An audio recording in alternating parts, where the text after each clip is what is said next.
What if I told you that some students aren't ordinary? Yes, they do actually have two heads, and that's why they perform better than you in class. But the secret behind it will leave you in shock.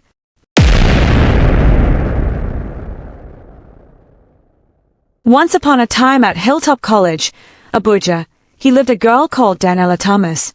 She was a typical example of brilliance and perfection. The kind of girl who made teachers smile and classmates feel both inspired and slightly irritated. That girl's brain is not from this planet. People would often say at just 15, Danella had become a legend in SS2 class. She always came first in everything she did. It didn't matter if it was a test, a debate, a quiz competition, a spelling bee, or even the school's music challenge. She always won. Some students whispered that she had a chip in her head. Others joked that her grandmother was a witch who passed something down to her, but none of them could prove anything. All they knew was that Danella never failed. It was a hot Tuesday morning and the entire school gathered in the main hall for the most feared exam of the term, the General Knowledge Championship. It wasn't just any test. This one could change your life forever. The winner gets a national scholarship and a front-page interview with a top education magazine. Danella sat in the middle row that day as calm as ever. Her uniform was slightly ironed and her hair was braided and packed up in a single bun.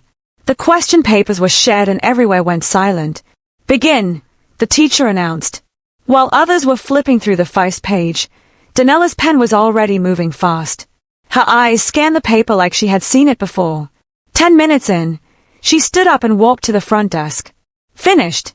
the invigilator asked, confused. "Yes, Danella said politely, handing in her paper. As she walked back to her seat, the whole hall watched in silent shock. Some were amazed, others were just annoyed. She sat down gently, then pulled a handkerchief from her pocket and wiped the left side of her neck slowly. Her hand lingered there for a moment, almost like something was warm, but nobody noticed or thought too much about it. However, 20 minutes before the exam began, Danella wasn't in the classroom. She wasn't in the library either. She was somewhere no one ever went. The old janitor's closet behind the senior block. She looked around to be sure that no one was watching. Then she opened the dusty door and slipped inside. It was dark and smelt like old wood and expired cleaning chemicals. But she didn't mind. She had been there too many times to care. She stood still and whispered, "Are you ready?" At first, there was silence. Then a soft voice replied, "Give me your hands." Danella shut her eyes and raised her left hand to her shoulder. Then it happened. From the empty air, a second head slowly formed, resting on her left shoulder. It was invisible to human eyes as only she could see it. The head was a male about her age. He was handsome in a very strange way. He had calm eyes, neat afro hair, and a little smack like he always knew more than everyone else. His name was Salem. "Well done," Salem said. "You did amazing today." "All thanks to you," Danella replied with a soft smile. "The next paper is in 3 hours, and I would like to help you prepare for it." "Sit down." "Let's start," Salem said. Danella sat down and quickly brought out a pen and paper. Then Salem began to share all the questions and answers that will be on Dan's next paper. Question 1 is who wrote things fall apart. The answer is Chino. They will try to confuse you with "Don't fall for it." He kept going, dropping hints and clues until the paper was full. Danella listened carefully, absorbing every word. She wasn't just cramming. She was downloading data straight into her soul. 5 minutes later, she stepped out of the closet looking too confident. On her way to the exam hall, she passed a group of noisy students panicking over last-minute revision. Danella didn't glance at them. There was no need to. She just walked away smiling confidently. And Salem was always right. When she got into the exam hall that day, the questions were exactly what he had told her. But what nobody knew was that Danella didn't meet Salem by accident. He came after something terrible happened when she was still very young. And ever since that day, he had never left her side. Despite her fame and academic achievements, Danella struggled. She was always lonely and worried. Her life was filled with puzzles she couldn't solve. Every night she would sit in her bunk thinking, who really is Salem? And what would happen if he left me? Naturally, Danella wasn't a bright student. Before she met Salem, she was always lost in everything, not just academics. But ever since she came into her life changed in ways she couldn't explain. but her biggest fear was losing him. Danella was respected and admired by many, but no one really knew her, not even Precious, her bunkmates. There was something strange about her that people couldn't pinpoint. But every night, something strange was beginning to happen. Danella would talk softly in her sleep, whispering a memory. At first, Precious ignored it, but now it was becoming too frequent. One night, Precious sat up and listened carefully to everything Danella was saying. "No, not that answer. Give me another one." Yes, that one is better," Danella said in her sleep. It didn't sound like a dream. It sounded like a conversation. Precious was suspicious at first, but later waived the thought. Maybe she's just sleepwalking. Precious convinced herself. On the other side of the picture was Lisa, a tall, beautiful girl who was smart but not as brilliant as Danella, and the difference made her jealous and bitter. Before Danella came into the school, Lisa topped the class in everything she did. But unlike Danella, Issa was hated by many because of her pride and arrogance. She bullied and insulted others at the slightest opportunity, and Danella's presence in the school only made her worse. Seeing that she couldn't bully Danella, she started plotting her down for secretly. Lisa's father was a top government official, so she had the finance and resources to get whatever she wanted. A day before the most anticipated quiz competition, Lisa paid the official in charge the sum of 5 million NRA to not only give her the questions before the exam, but to also frame Danella. Seeing the huge amount of money, Mr. Luke, the officer who was in charge of the quiz competition, put aside his pride and dignity and accepted the money. The night before the exam, after giving Lisa a copy of the question, he snuck into the female host and placed the question paper under Danella's pillow. It was the perfect time because all the students had gone for night prep. Then he walked outside slowly and raised an alarm. "Someone has stolen a copy of the question. I counted 50 copies, but now it's 49. His voice caught the attention of all the teachers and students on site. Suddenly Lisa appeared from nowhere and suggested that they search the entire female host. "Yes, let's do it. The criminal must be caught," Mr. Luke said angrily. The matter was later reported to the headmistress, and all the students were asked to stay outside. Mr. Luke and the headmistress headed straight to the host and started searching. Without wasting time, Mr. Luke went straight to Danella's bunk and raised her pillow. But to his greatest shock, the paper he left there had disappeared. He stood there frozen in shock. How did this happen? But no one saw me coming in here. Kai, I'm in big trouble. He was still contemplating his next move when the headmistress's voice rang out. "I have found the culprit," she said, raising the paper high. Who is it, Ma?" Mr. Luke Saint-Amand. "I found the paper under Lisa's pillow and she must be punished for it." Mr. Luke stood there, his sweat dripping from his face. Jesus Christ. I'm finished." Lisa was later suspended for 2 weeks, and Mr. Luke was dismissed for helping her and failing to set a positive example.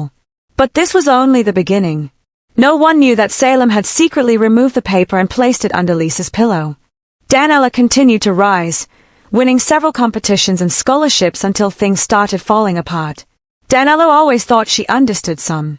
He had his moods, yes, but he was always there to help her. Suddenly, he stopped being there. He started with small things. Salem began speaking faster like he was in a hurry. He no longer repeated himself. If she missed what he said, he would snap angrily. "You are not listening, Danella. You never listened properly anymore." Sometimes when she asked him for help, he would go quiet, then suddenly offer the answer with a strange mocking smile. Slowly, he started making Danella act crazy. She started doing things that she would normally not do. She would laugh and tease people when they failed. She laughed when Precious got punished for talking in class. She even laughed when a janitor tripped in the host and scraped her knee. This was unlike Danella. But the strange thing was that after acting naughty, she would come back to her senses like she did nothing. Salem was gradually leading her down a destructive path. Then came the day of the biology quiz. Biology was Danella's best subject, and Salem too had always been sharp with science subjects. But this time when she asked him about a diagram question, he said, "It's the pancreas, of course. Don't embarrass yourself." She filled it in with confidence, trusting solely in his leadership. But when the result came out, Danella didn't come first as usual. She came second. Everyone in the school was shocked. Even the proprietor himself asked that the script be remarked, but the result stayed the same. But Danella wasn't just shocked. She was very scared. When she got back to her room that day, she asked Salem why he lied to her. He simply smiled and said, "It's boring when you win all the time." Danella lay on her bed filled with regrets. All these years, she had relied solely on Salem as though he were her guiding angel. But now, he was starting to act weird. She didn't know why. She had asked him several times if she had offended him, but he just smiled in response. Danella took it upon herself to study hard. Every day she spent hours in the library reading, but nothing really changed. Each time she tried to answer past questions without Salem's help, she ended up with just an average score. Then crazy things started happening again. One night, she went to bed early, hoping to shut her eyes and wake up in a new day, a better one. At exactly 2:47 a.m., Precious woke up with a strange feeling inside her. She sat up and looked at the top bunk, but it was empty. "Daniel," she called out, but no response. She got up, opened the door, and went outside to look for her. But to her greatest shock, she saw Danella at the roof of the security house. Her eyes were open, but blank, like someone else was controlling her body. She was whispering something underneath her breath that no one could hear. "Daniel Ella," Precious called out in fear. Danella's eyes opened immediately. Then she came back to normal. "What am I doing here? What am I doing up here?" she asked, looking very terrified. Precious quickly called the security, and she was brought down. But this was only the beginning. Salem had just started something dangerous. But why was he doing all this? Is he just taking revenge? Or is he an evil spirit that possessed Danella when she was a child?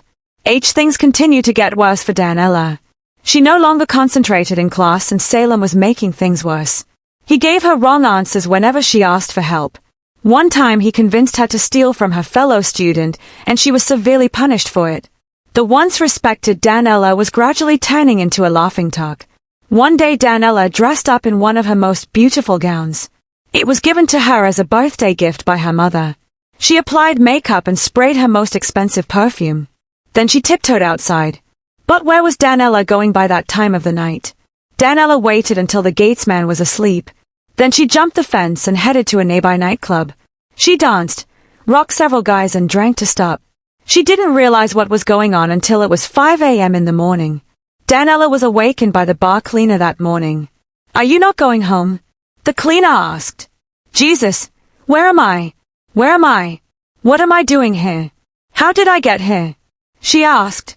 She got up immediately and started finding her way back to school. She staggered along a lonely road until she found the right path. Luckily, when she got to the school premises around 6 a.m., some students were still sleeping, including a gatesman. She jumped the fence again and headed straight to her room. "You are not well," Precious said immediately she saw her. "This is not the Danella I once admired. What is going on with you? You can tell me." Danella said nothing but broke down in tears. "My life is falling apart. I don't know what is wrong with me anymore. I can't even control my actions and activities. It is just as if I'm being led by the devil." She cried into Precious' hands. "Don't worry, my dear. Everything will be fine." But nothing was fine. In fact, things got worse than before. However, one fateful day, something happened that revealed hidden secrets, one that Danella had never heard before. That day, Salem instructed her to go to their usual spots so that they could talk.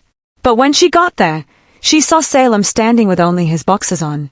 His body was dripping blood with bruises all over. His head was slightly bent as though it wanted to fall from his neck. He was no longer in Danella's body. He was now on his own. "Salem, is that you? Why is your body like this? What happened to you?" Danella asked in fear. "Ask your mother." Salem replied. "My mother? What do you mean by that? Do you even know my mother?" Danella asked. Before Danella could finish talking, Salem grabbed her throat tightly and said, "This was exactly how I looked the day your mother ended my life.